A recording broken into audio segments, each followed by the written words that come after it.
This is Clifton Mitchell. Yeah, how you doing? You good?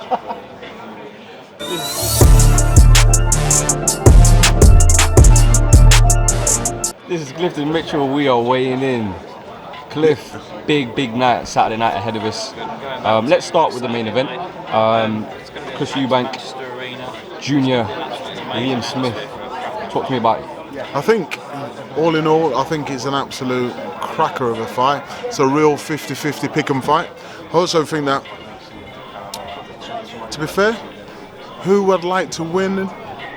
I'm not for boxing. I think it'd be best if Eubanks won. I just think Eubanks carries more charisma for boxing. Doesn't mean that charisma is the best thing for boxing or it's the best thing for the sport. At the end of the day, it's going to be whoever's the best person on the night. But, you know, after the fight, what does Liam does and what Chris does, I think Chris just brings a lot more to the table. That's all. But like I said, I think Beefy is a very serious individual, and Chris is going to be at the top of his game. And I think Chris has really got to drop him a few times to get the decision. Because if I don't think he drops him, I think Liam will beat him. On points? Yeah. Talking about bringing it to the table, what did you make of the presser? I thought it was very funny, talking about his sexuality and, but you know, he might be non-binary or this or that, I don't know what they are. At the end of the day, you know, if people said that about Lennox though, didn't they? That he was this and he was that because he didn't have no kids, but I think Lennox didn't really have any kids until he finished boxing, so he... Do you think they went too far, or do you think, Nah. fight week, everything goes? Listen, you do remember these kids at the top, highly tuned and highly emotional. As much as they say, you know, we're not doing this, not doing that, they are. Understand? Yeah. At the end of the day, you know, they're hungry, depleted to a degree. So you are going to wind people up. You are going to say things, and you are going to probably go overboard a little bit. But like I said, it's boxing, isn't it? It's a fight. It's not chess. It's not. Well, it is chess, but chess with punches. But it's not table tennis. You know? Yeah. The undercard itself, that could be an event in itself. One that stands out is obviously Echo Esserman. It does stand out. It stands out because I have a fighter called Harry Scarf that'd probably wipe the floor with both of them two. Understand? But you ain't gonna get the opportunities because Sky don't really like the way Harry fights. So they're not gonna give it all. What do you mean? Elaborate on that. I think they want somebody to go. They'd rather have two donkeys having a right good scrap than somebody that's gonna show you the art of boxing. Because Lewis Green's a very good fighter. Since Harry beat him, he's won 2 fights, knocked 2 kids out, and won the Commonwealth title. So what tells you about the calibre of Harry Scarf? So we'll just sit back and hopefully we can get the winner. But Echo, I think I'd love Echo to win. Only because Congo doesn't want to fight Harry. Echo's not on the same promotional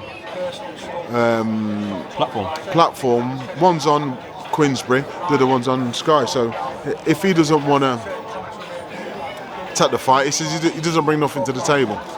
But let's get it right. He could have fought him if he wanted to fight him. Let's come off that subject. Let's go back onto the boxing. But like I said, Harry Scarf beats both of them.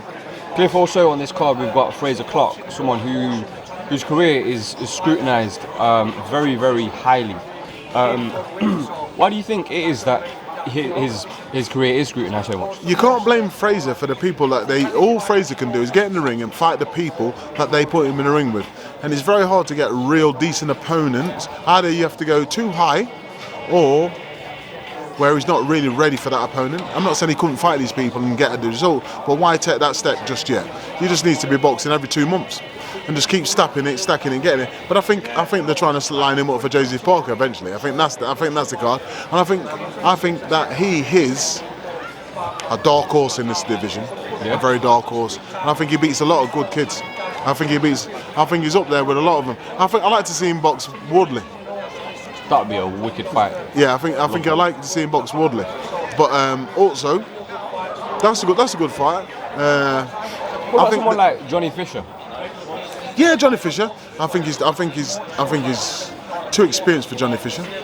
No disrespect to Johnny Fisher. Johnny Fisher's a baby in this, where he's been on the GBs for about 15 years, hasn't he, old? So he's been around the world and box, and he's got a lot of experience. Not as a pro, but in camps and just been doing his job for a very, very long time. A bit like Sandy Ryan. They've all been on the GB. Sandy's been in there 10 years. So them boxing in countries and different towns, it makes no difference for them. They've done it all their life.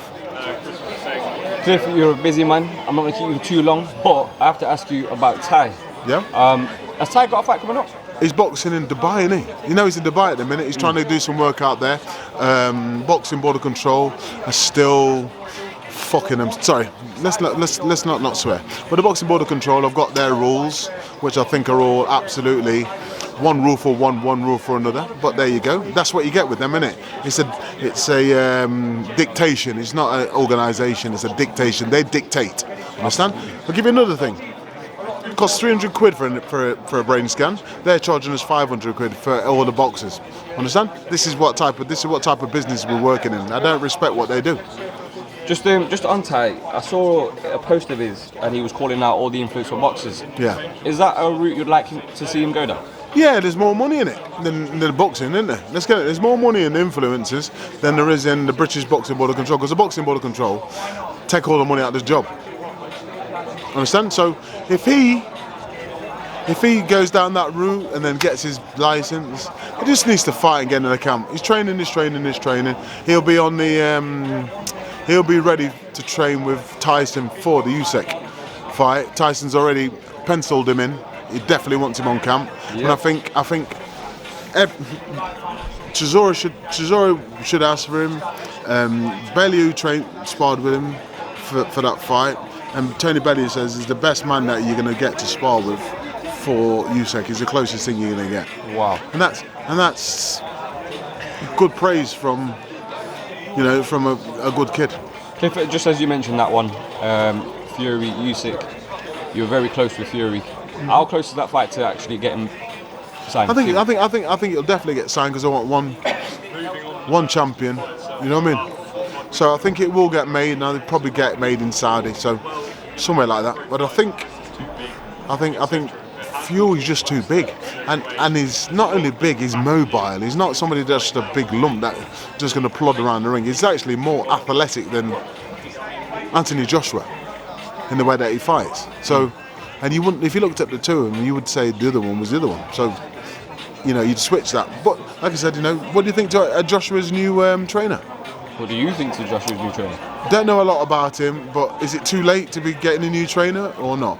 But like I said, he's done out there. He's got to stay out there, and for me, he's got to stay out there for a good year and stay in that gym and just work and see what comes out of it. He's boxing Franklin next, isn't it? Which is it's not no easy fight. So they say, rumour has it. Yeah, he's definitely boxing Franklin from a good source. So for me, I think they've used him as a yardstick, and he's not a bad one to come back for. Understand? There was on about this Australian. He'd probably Australian would have blown out in a couple of rounds, but then again, who knows? Who knows what he would have done? Absolutely. Cliff, as always, been a pleasure. No, thank you for the interview. Thank you for having me on your channel again. Oh, thank you. And anytime, mate, no problem. Thank Peace you out. for waiting, boss. Up the Rams.